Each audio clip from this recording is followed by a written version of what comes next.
Now we can hear from Linda Mullins there. We can see her lifting the Trainers' Championship trophy at Walthamstow this month. And of course, Linda, trainer of Heavenly Lady, who along with John Coleman have got to be the two best dogs of '93 so far. Well, as you might have seen at the top of the tape, Errol went along to Linda's kennels in picturesque Essex. And there's Linda taking a few dogs for a stroll. And there is a shot of some of her massive paddocks that Linda has at her disposal in her Manningtree kennels. Let's hear from Errol and Linda. Linda, we've just seen Heavenly Lady win the television trophy. Now, last year, viewers of the Greyhound Month had seen Heavenly Lady being beaten or picked up twice, one in the lead over 6 bends by Trans Domino in the Kent St Ledger and also by Mount Flash in the Hunt Cup. Were you surprised by her ability to stay 820 metres in the television trophy? No, not surprised. I didn't think she would stay. Not before she went into the event, but I thought she would get about 750 anyway and possibly hold on if she had a big enough lead. But she did get, when she got picked up by Trans Domino, he was running into form and he was quite a good dog. And likewise, Mount Flash. Yeah. He just won the St Ledger. So he was in better form then than he is now. So both times she got picked up by very good dogs. West Park Birdie at, where was it, Walthamstow. And she wasn't in the same form she is in now. No. So, you know, after the first round heat, I knew she would stay. Yeah. Then everybody else did as well. Any point of the race, the actual final itself, that you thought you'd be caught by any of the opposition? Only going into the third bend where Mount Flash loomed up. Not Mount Flash, Hillview Sand. Yeah. And Mount Flash made his run.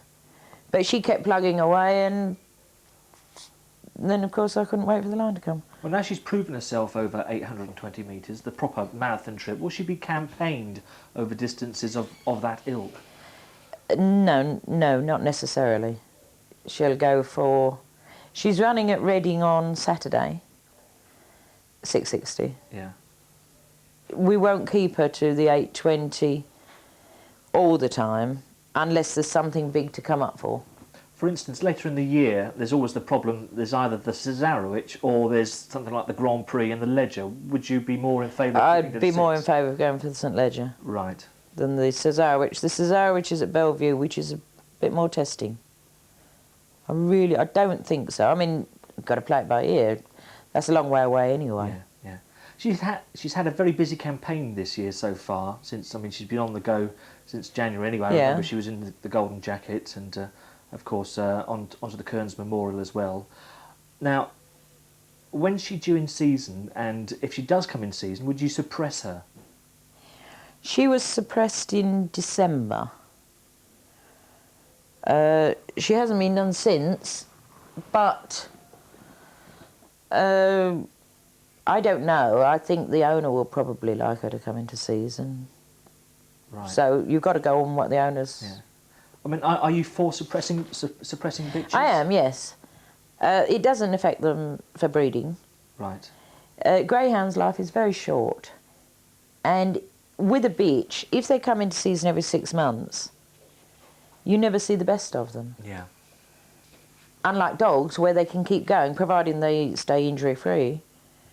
So with a bitch, if she comes in season, it's 3 months she's off, then there's another month before she's anything like right. 2 months later, she's back in season again. Yeah. You never see the best of them. You don't think they at all lose their form sometime when... Oh, they do, yes. Yes. Yeah, they do. Not all of them, but some do. If you see them going off form, well then, you know, you tend to think, well, you know, are they going through their season period? Yeah, yeah. Staying with your 6-bend performers, if we talk about some of the other runners that are notching up wins for you on the open race circuit, Gortmore Express, has he lived up to your expectations? I found him a little bit disappointing of late. Well, he's getting on a bit. Yeah. I think he's been a terrific servant. for the simple reason he's hardly stopped since the day he arrived here. Yeah. He's been lucky in as much as he's almost injury-free. I think he had about 3 weeks off and he had a cough for about a month once when he was young. But he's gone on and on. But he does love his racing. Right. And I did notice that once when I sort of gave him a bit of a rest and eased off the racing a bit, he didn't run so well. Right. He needs racing. Well, let's look ahead now to the Greyhound Derby. Of course, family have won the Derby before with Lacquer Champion many years ago, it has to be said. But looking ahead to this year, you look as though you've got 1 or 2 irons in the fire, notably the 2 puppies, Magical Piper and Magical Chief. I find it hard to differentiate, split the two, let's say, because they're quite similar looking-wise. How about styles of running? The only difference is that Chief tends to hit the box, Piper doesn't. But I think Piper's probably got more early pace. But I don't think there's any difference between them. Yeah. Well, time-wise, I mean... Time-wise. Yes. Except that Chief hits the box and Piper doesn't, so he would obviously have a little bit of an edge. They're not due until June. Are they progressing in the right way still? I mean, they've made up a lot of improvement going through the grades and then winning the Opens quite quickly, one-off Opens. Are they still progressing in the same manner? Yes, I believe they are. Piper is... I'm going to put him in the Missley Trojan at Walthamstow. That's his next event. Chief's off lame at the moment. So... But he's not that bad, and hopefully he'll be back in 2 or 3 weeks. Other greyhounds that could be entered for the Derby, I presume, might be the other Shadow, Affadown, Eddie. Would they? Not Affadown Eddie, because he's a bit wristy. He's not a competition dog anymore. Right. I mean, I didn't get him until the wrist had been fired. So he'd be more for one-off Opens or maybe a heats and final. Right. The other Shadow? But he wouldn't go through a Derby. The other Shadow? The other Shadow, possibility, but I'm trying him over 6 bends now. Right, yeah. So I wouldn't... It would be up to the owner, yeah, whether he goes in the Derby or not. And what qualities do you believe that a greyhound needs to win a Greyhound Derby? Well, they've got to have... They must be class, whatever. Whichever way you look at it, you've got to have a class dog. They've got to have a good amount of early. Not necessarily blinding early, yeah, because they've got to go 480. But they must have good early pace. And strength. Yeah. I mean, it's no good putting a sprinter in the Derby. Yeah. Have you ever come across maybe... something like By a Dream, who's definitely a sprinter? 475 would be his... Well, he would be coming back at 475. Yeah. Would the owner of By a Dream, let's say, would he approach you and say, well, why don't we just enter him just to see how he goes? Or would you strongly dissuade him from... I would, yes. Right. But I don't think he would do that anyway. He would leave it up to me. Right. Let's talk about By a Dream, because he has caught my eye at Walthamstow on a couple of occasions. Very fast out of the boxes. I mean, what kind of competitions would you be keeping him for then? Well, he's running in the an event at Romford on Wednesday. Then possibly the Essex Vars, the Thanet Gold Cup. Anything up to 450. He would be ideal. Why are, let's say, trainers at Walthamstow so successful? Because we've just had the Trainers' Championship. 3 of the trainers represented in the Trainers' Championship, yourself, Ernie Gaskin, John Coleman, attached to Walthamstow. Is it just Walthamstow seems to get a better class of owner who can afford better greyhounds? Well, that's one way of looking at it, I suppose. But, well, John Coleman's always been a very good trainer, a top-class trainer. Yeah. Ernie Gaskin's always been a top-class trainer.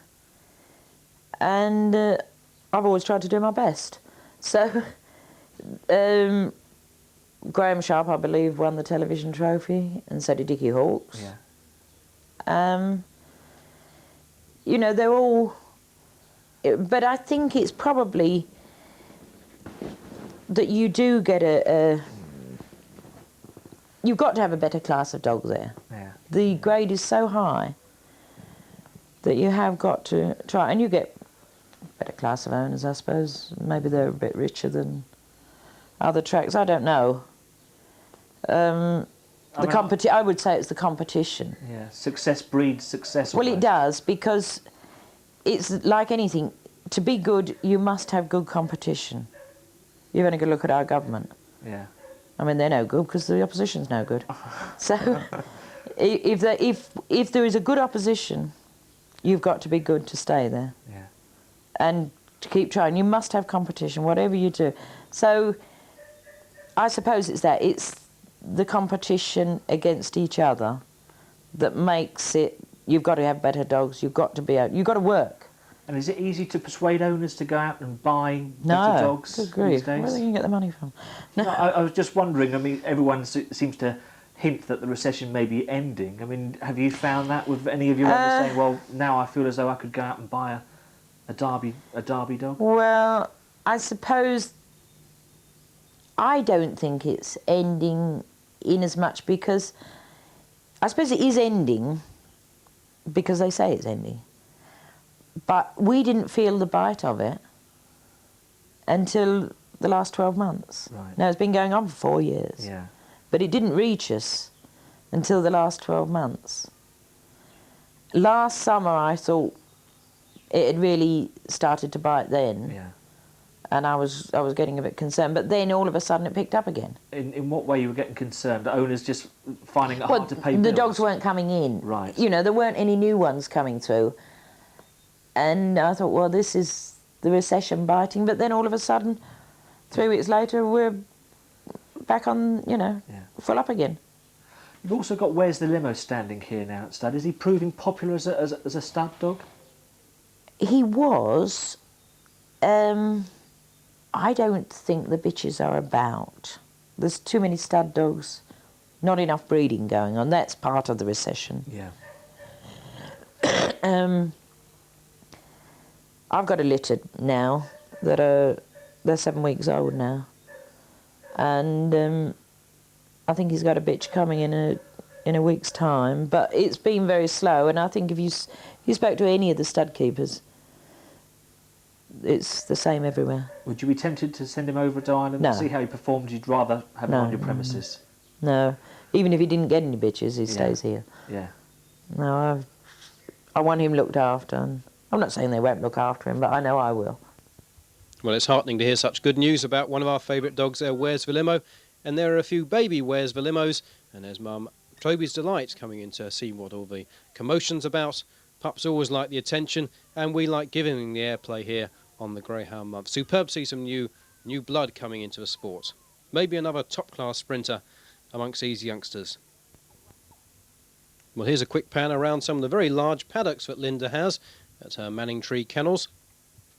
Very large space, which has got a few dogs, 60 or 70 in her kennels. But here may be the secret to Linda's herding success. Nothing in her kennels at the moment, but it looks like a few are trying to get on the card here. I don't give much for his chances, the old one there. He's Amenhotep, the 1985, I believe, Laurels winner.